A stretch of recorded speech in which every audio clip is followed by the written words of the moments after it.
Welcome to the Explainer. All right, today we're jumping into something really cool.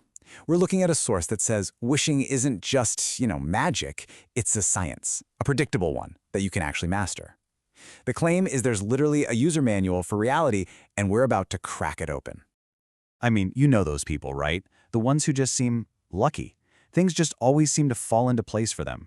Well, the source we're digging into today says that has absolutely nothing to do with luck. Not at all.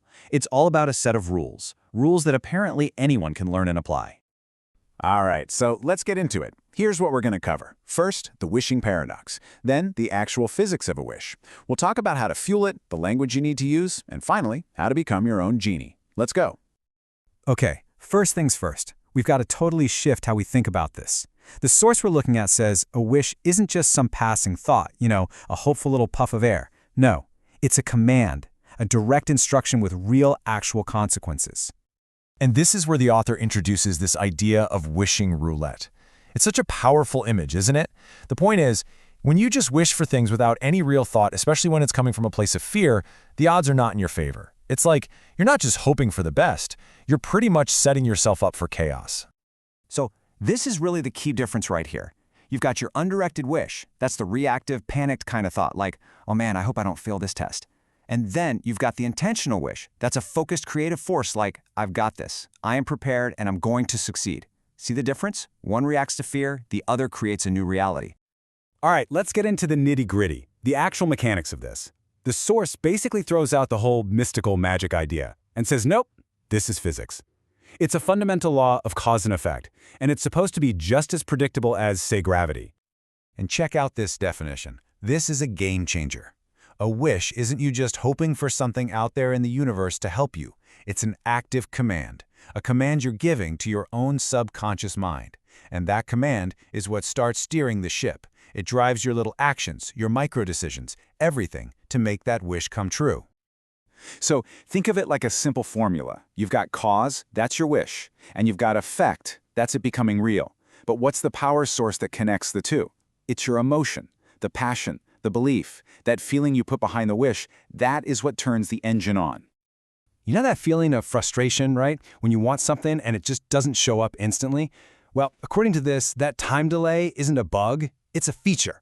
It's a built-in safety mechanism. It gives you a little bit of a buffer, a chance to see if you've made a mistake and go, whoa, wait a minute, cancel that order. Okay, so if emotion is the engine, what's the fuel?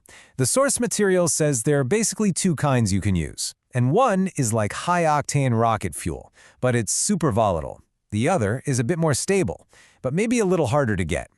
And this right here explains so much. Ever feel like it's just easier for your worst fears to come true than your biggest dreams? The reason, according to this, is practice. We often have a long history with our fears. We've felt them 1,000 times, so that fear has a ton of energy behind it. Belief? Well, that's like a muscle you have to consciously build up over time. So if you want to use that belief fuel, you got to play defense. You have to shut down these blockers.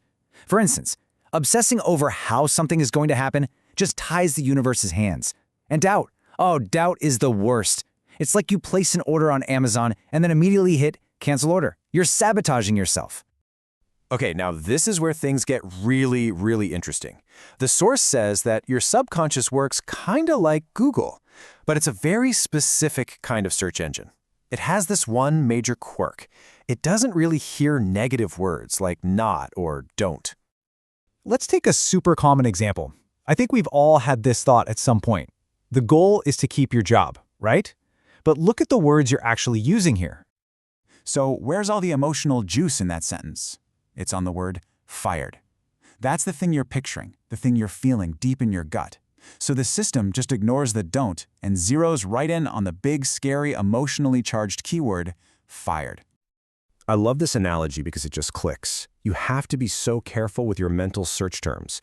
If you keep typing scary monsters into your internal Google, well, guess what kind of search results you're going to get.